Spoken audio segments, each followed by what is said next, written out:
Iran एक ऐसा देश जिसकी पहचान सदियों पुरानी सभ्यता, संस्कृति और इतिहास से रही है।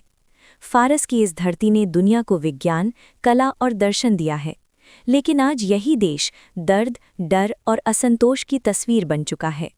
सड़कों पर उमड़ता गुस्सा, नारों की गूंज, सुरक्षा बलों की सख्त मौजूदगी और उन परिवारों की खामोशी जिन्होंने अपने अपनों को खो दिया है।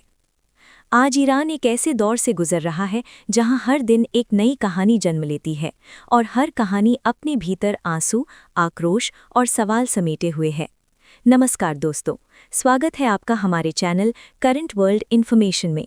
आज के इस डॉक्यूमेंट्री वीडियो में हम आपको ईरान में चल रहे उन भीषण प्रदर्शनों की पूरी सच्चाई बताएंगे जिनमें सैकड़ों लोगों की जान जा चुकी है और हजारों को हिरासत में लिया गया है। ये सब अचानक नहीं हुआ।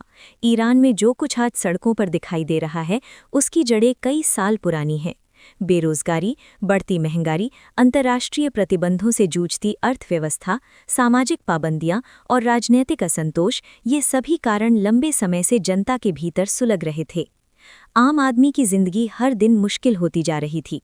रोजमर्रा की चीजें आम लोगों की पहुंच से बाहर होती जा रही थीं और नौजवानों के सपने टूट रहे थे। लोग महसूस कर रहे थे कि उनकी आवाज़ सत्ता की गलियारों तक पहुंच ही नहीं रही। शिकायतें थीं, सवाल थे, लेकिन सुनने वाला कोई नहीं था।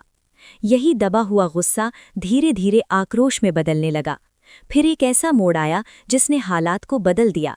छोटे छोटे विरोध प्रदर्शनों से शुरू हुई ये चिंगारी कुछ ही दिनों में पूरे देश में आग की तरह फैल गई। तेहरान, मशहद, इस्फहान, शिराज जैसे बड़े शहरों से लेकर छोटे कस्बों तक लोग सड़कों पर उतर आए। शुरुआत में मांगें सीमित थीं, बेहतर जीवन, आर्थिक राहत और सामाजिक आज़ादी। लेकिन जैसे जैसे सुरक्षा बलों की सख्ती बढ़ती गई, विरोध का स्वर भी बदलता गया। अब ये सिर्फ नारे नहीं थे, बल्कि एक व्यवस्था पर उठते सवाल थे। लोग पूछने लगे, क्यों हमारी जिंदगी पर इतनी पाबंदियां हैं? क्यों असहमति को अपराध माना जाता है? क्यों डर के साए में जीना हमारी मजबूरी बन चुका है?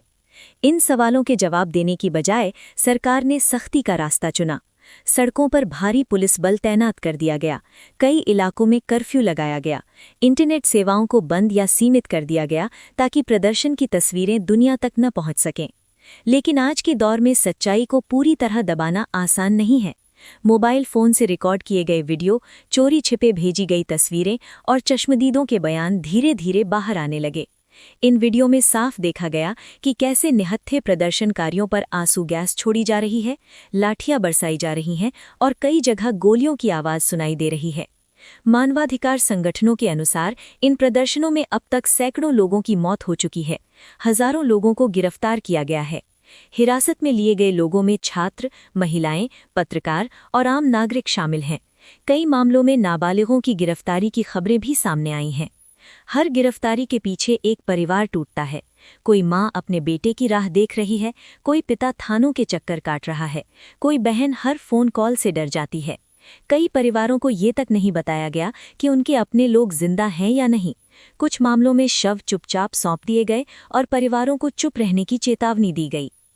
महिलाएं इस आंदोलन की सबसे मजबूत आवाज बनकर उभरीं। उन्होंने पाबंदियों को खुली चुनौती दी और सड़कों पर डटकर खड़ी रहीं। यही वजह रही कि कई जगहों पर महिलाओं को विशेष रूप से निशाना बनाया गया। वीडियो सामने आए जिनमें महिलाओं को बाल पकड़कर घसीटा जा रहा है और जबरन गाड़ियों में डाला जा रहा है। सरकार का दावा है कि ये प्रदर्शन विदेशी ताकतों द्वारा भड़काए जा रहे हैं, लेकिन सवाल उठता है कि अगर ऐसा है तो सड़कों पर उतरने वाले ये आम लोग कौन हैं? क्या ये सभी किसी साजिश का हिस्सा हैं या सिर्फ बेहतर जिंदगी की मांग कर रहे नागरिक? जैसे जैसे आंदोलन आगे बढ़ा, वैसे वैसे डर का माहौल भी गहराता गया। सोशल मीडिया पोस्ट पर गिरफ्तारी होने लगी, लोग अपने फ़ोन से डेटा मिटाने लगे, रातों को घरों पर छापेमारी की खबरें आने लगीं। इसके बावजूद विरोध पूरी तरह खत्म नहीं हुआ। विदेशों में रहने वाले ईरानियों ने भी इस मुद्दे को उठाया। यूरोप, अमेरिका और अन्य देशों में बड़े बड़े प्रदर्शन हुए। संयुक्त राष्ट्र और मानवाधिकार संगठनों ने चिंता जताई और निष्पक्ष जांच की मांग की, लेकिन जमीनी हालात अब भी गंभीर बने हुए हैं।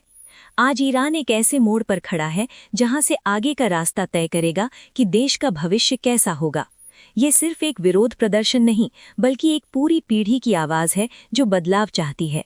ये कहानी यहीं खत्म नहीं होती। ये हर उस दिल में जिंदा है जो डर के बावजूद सच बोलना चाहता है। ये संघर्ष सिर्फ ईरान का नहीं, बल्कि उस इंसानी हौसले की कहानी है जो आज़ादी, सम्मान और अधिकार के लिए कभी हार नहीं मानता। अगर आपको ये डॉक्यूमेंट्री पसंद आई हो, जानकारी उपयोगी लगी हो और आप दुनिया की ऐसी ही सच्ची और गहरी खबरें समझना चाहते हैं, तो हमारे चैनल करंट वर्ल्ड इन्फॉर्मेशन को सब्सक्राइब करना न भूलें। वीडियो को लाइक करें, शेयर करें और कमेंट में अपनी राय ज़रूर लिखें। मिलते हैं अगले वीडियो में एक नई कहानी और एक नई सच्चाई के साथ।